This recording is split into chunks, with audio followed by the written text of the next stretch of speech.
Hello viewers, আজকে আমি সকলের সঙ্গে আলোচনা করতে চলেছি উইলিয়াম শেক্সপিয়ারের লেখা একটি অসামান্য সনেট 73। এই সনেটটি তার লেখা 154টি সনেটের মধ্যে এটি 73 নম্বর সনেট, যেটি তিনি উৎসর্গ করেছেন তার এক বন্ধু এবং সহযোগী, যিনি একটি বিতর্কিত চরিত্রও বটে, যার পরিচয় আজও পর্যন্ত রহস্যময়, সেই উইলিয়াম হেনরির উদ্দেশ্যে, যাকে আমরা সংক্ষেপে WH বলে চিনি। কবি উইলিয়াম শেক্সপিয়ার যে ধরনের সনেট রীতি প্রচলন করেছিলেন সেটি এলিজাবেথিয়ান সনেট বা শেক্সপিয়ারিয়ান সনেট নামে পরিচিত। এটি প্রথাগত পেত্রাকান সনেটের থেকে একটু আলাদা, যেখানে কবি 14টি লাইন ব্যবহার করেছেন ঠিকই, কিন্তু তিনি 3টি স্ট্যাঞ্জা এবং একটি 2 লাইনের স্ট্যাঞ্জা এখানে ব্যবহার করেছেন। এই 3টি স্ট্যাঞ্জা, যেখানে 4টি করে লাইন আমরা দেখতে পাবো, এই 4টি লাইনের যে স্তবক সেটাকে আমরা কোয়াট্রেন বলবো, অর্থাৎ 3টে কোয়াট্রেন এখানে উনি ব্যবহার করেছেন, এবং শেষে একটি 2 লাইনের স্ট্যাঞ্জা, যাকে আমরা কাপলেট বলছি, সেই কাপলেটটাকে ব্যবহার করেছেন।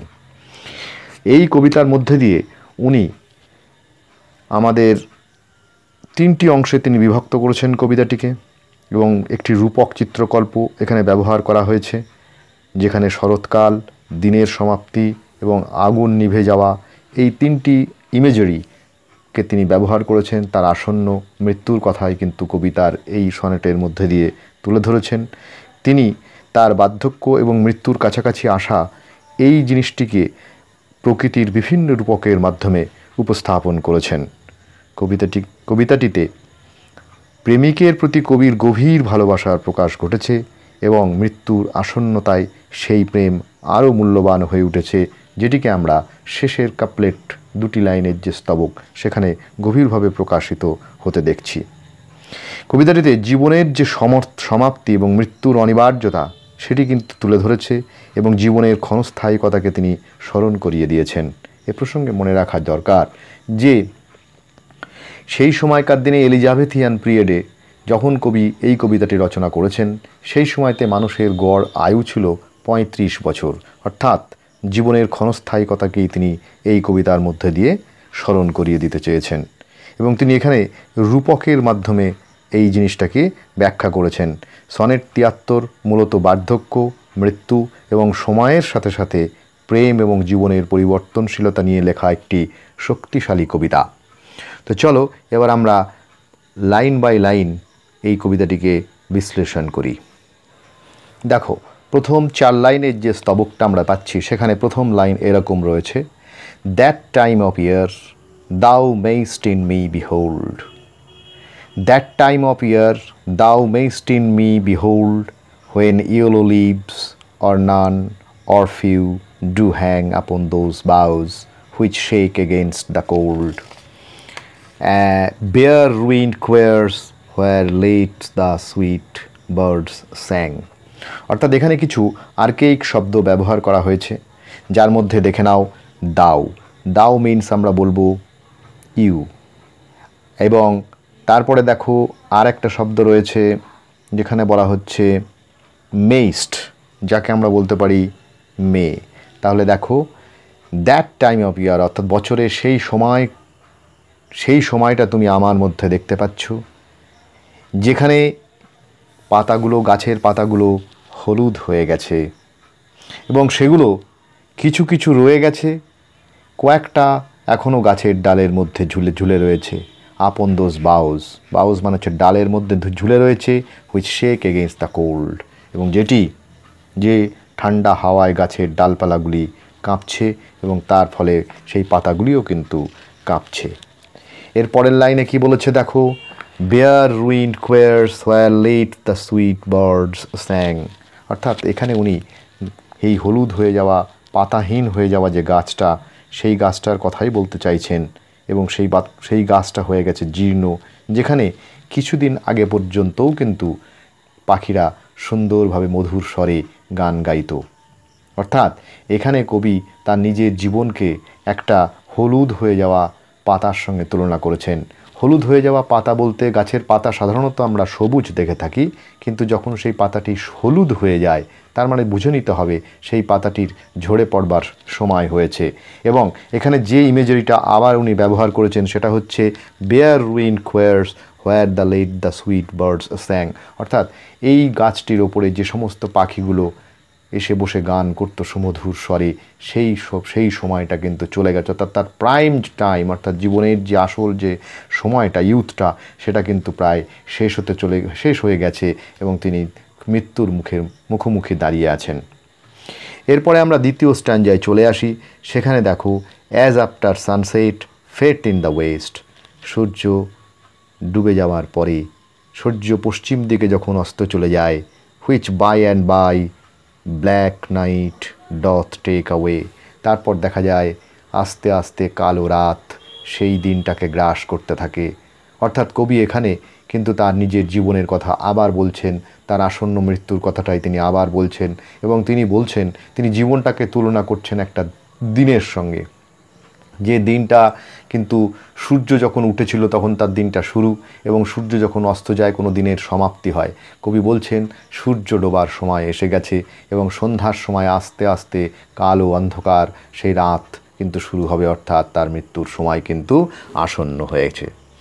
এবং উনি বলছেন death's second self that seals up all the rest, এবং এই কালো যে অন্ধকার সময়টাকে কবি মৃত্যুর দ্বিতীয় রূপ হিসেবে দেখছেন এবং তাকে উনি বলছেন যে এটা ধীরে ধীরে কিন্তু সমস্ত এই পৃথিবীটাকে গ্রাস করে নেয়। যেরকমভাবে একটা দিনকে একটা অন্তের মানে দিনকে শেষের দিকে নিয়ে যায়, তেমনি আমার জীবনটাকেও কিন্তু একেবারে শেষের দিকে এসে উপস্থিত হয়েছি আমি। In me thou seest the glowing of such fire, তুমি আমার মধ্যে এখনও কিন্তু সেই রকম ধরনের একটা ফায়ার মানে আগুন দেখতে পাচ্ছ, যে আগুনটা একসময় কিন্তু খুব দাউ দাউ করে জ্বলতো। অর্থাৎ তোমরা যদি কোনো কাঠকে লক্ষ্য করো, সেই কাঠের প্রথম যখন সেই কাঠটাকে জ্বালানো হয় তখন তার যে আগুনটা সেটা দাউ দাউ করে জ্বলতে থাকে, কিন্তু একটা সময় আসে যখন এই পুরো কাঠটা আর জ্বলে জ্বলে একেবারে শেষ পর্যায়ে চলে আসে, তখন দেখা যায় যে সে কাঠের মধ্যে ধিক ধিক করতে থাকা একটু আগুনও কিন্তু অবশিষ্ট থাকে। অর্থাৎ কবি এখনও তো মৃত্যু তার হয়নি, যদিও তিনি মৃত্যুর খুব কাছাকাছি এসে পৌঁছেছেন। তিনি বলছেন যে ওই দগ্ধ হয়ে যাওয়া যে কাঠটি, তার ভেতরে এখনও যে একটু উত্তাপ রয়েছে, এখনও যে আগুনের একটু ফুলকি যেটা দেখা যাচ্ছে, যেটা তিনি মনে করছেন যে এখনও আমার ভেতরে সেইটুকুই শুধু অবশিষ্ট আছে, আমি কিন্তু জীবনের একদম শেষ প্রান্তে চলে এসেছি। এরপরে চলে এসো, that on the ashes of his youth doth lie, কারণ আমার মনে হচ্ছে আমার জীবনের যে ইউথটা সেটা কিন্তু আস্তে আস্তে শেষ হতে চলেছে এবং সেটা কিন্তু ছাইয়ে পরিণত হয়েছে। অর্থাৎ আমার যে বয়স, সেই বয়সের শেষ বিন্দুতে আমি এসে পৌঁছেছি এবং আগুনটা জ্বলতে জ্বলতে যেটুকু ছাইতে সেটা পরিণত হয়েছে, সেই ছাইটুকুই শুধু আমার জীবনে অবশিষ্ট রয়েছে। এবং সেখানে অনেক সময় দেখা যায় যে ধরো কোনো কাঠকে উপর থেকে মনে হচ্ছে সেটা বোধহয় নিভে গেছে বা তার ভেতরে আর কোনো আলো নেই বা কোনো আগুনের কোনো ফুলকি কিন্তু অবশিষ্ট নেই, কিন্তু যদি তুমি সেখানে একটু হাওয়া দাও বা একটু জোরে ফু দেওয়ার চেষ্টা করো, তাহলে কিন্তু দেখবে সেটা হঠাৎ করে একটু জ্বলে উঠছে। এবং এটাই কিন্তু কবি এখানে বলতে চাইছেন তার জীবনের অন্তিম পর্বকে। অ্যাজ দ্য ডেথ বেড হোয়ার আপন ইট লাই এক্সপায়ার, আমি জানি আমার জীবনের যে মৃত্যু আসন্ন, আমার মৃত্যু বিছানায় কিন্তু আমার প্রাণটি শেষ হয়ে যাবে এবং আস্তে আস্তে আমি কিন্তু মৃত্যুর জগতে প্রবেশ করব। Consumed with that which it has nourished by, আর এই জীবনে আমার এই যে ইউথ, আমি এই যে এতদিন ধরে যে আমার জীবনে বেঁচে থাকা, সেটাও কিন্তু এই ছাই হয়ে যাচ্ছে এবং আমি বুঝতে পারছি আমার অন্তিম পর্ব কিন্তু একেবারেই শেষ হয়ে এসেছে এবং আমি জীবনে কিন্তু এই জীবনের যে তারুণ্য, জীবনের যে যৌবন, সেইগুলোকে নিয়ে কিন্তু আমি এতদিন আমার জীবনে এগিয়ে এসেছিলাম। This perceived which makes thy love more strong, to love that well which thou must leave ere long, আমি জানি এই অবস্থা এমন একটা অবস্থা, তুমি কিন্তু আমার এই অবস্থা দেখে বুঝতে পারছো আমি কিন্তু আর বেশি দিন নেই। কিন্তু এখানে একটা সাইকোলজিক্যাল একটা কথা কবি এখানে ব্যবহার করেছেন, সেটা কি, which makes thy love more strong, তুমি যদি আমার এই অবস্থাটা বুঝতে পারো এবং তাহলে তুমি এটা অনুভব করবে যে আমি কিন্তু আর বেশি দিন বেঁচে থাকবো না। সুতরাং যদি আমি বেশি দিন বেঁচে না থাকি, একটা মানুষকে যদি আমরা ফিজিক্যালি আমরা না দেখতে পাই যে আমার খুব আপন, যে আমার খুব প্রিয় একজন মানুষ, তাহলে তার জন্যে কিন্তু আমাদের ভালোবাসা অনেক বেশি স্ট্রং হবে। কারণ আমরা এটা মনে মনে বিশ্বাস করব যে এই লোকটার মৃত্যুর পরে কিন্তু তাকে আর আমরা ফিজিক্যালি দেখতে পাবো না। তখন আমাদের তার প্রতি ভালোবাসাটা অনেক বেশি দৃঢ় হবে, অনেক বেশি স্ট্রং হবে। এবং এটাই কবি এখানে বলতে চাইছেন। এবং তুমি শীঘ্রই আমার থেকে আলাদা হয়ে যাবে এবং আমার মৃত্যু ঘটবে, কারণ মৃত্যুর আগেও তো একটু সময় বাকি আছে। তুমি যদি আমার এই অবস্থাটা সত্যিকারের উপলব্ধি করে থাকো, তাহলে তুমি নিশ্চয়ই বুঝতে পারবে যে আমার প্রতি তোমার কতখানি ভালোবাসা ছিল এবং আমার প্রতি কতখানি ভালোবাসা তোমার জীবনে থেকে যাবে। সে কথাটাই কিন্তু কবি এখানে উল্লেখ করছেন। তাহলে দেখা গেল কবি এখানে কি কি জিনিসের ওপর গুরুত্ব দিয়েছেন। এখানে 3টে ইমেজারিকে উনি ব্যবহার করেছেন। একটা ইয়েলো লিভস, একটা সানসেট ইন দ্য ওয়েস্ট, আর একটা হচ্ছে গ্লোয়িং অফ সাচ ফায়ার।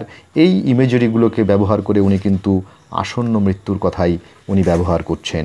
কবিতায় আরও একটা জিনিস তোমরা একটু লক্ষ্য করবে, যেখানে উনি বলছেন যে আমাদের যে বয়স হচ্ছে, এজিং, আমাদের যে মর্টালিটি অর্থাৎ আমাদের যে মরণশীলতা, এটাকেও কিন্তু উনি দেখাচ্ছেন। আমাদের একটা বয়সকেও উনি যেরকম দেখাচ্ছেন, আমাদের মরণশীলতাকে দেখাচ্ছেন। এবং তার সঙ্গে সঙ্গে যেটা রয়ে গেছে সেটা কেমন, সেটা হচ্ছে দ্য প্যাসেজ অফ টাইম, অর্থাৎ আমাদের সময়টা কিন্তু শুধুই সামনের দিকে এগিয়ে চলে যায়, আমাদের সময় কিন্তু কারোর জন্য অপেক্ষা করে বসে থাকে না। তো এইভাবে কিছু পাওয়ারফুল ইমেজারির সাহায্যে উনি কিন্তু টাইম এবং লাভ, এই দুটো থিমকেই কিন্তু উনি এখানে বর্ণনা করেছেন, যে সময় এবং ভালোবাসা, মানুষের জন্য এবং মানুষের ভালোবাসা মানুষের জন্য, এবং মানুষ কিন্তু মানুষকেই চায়।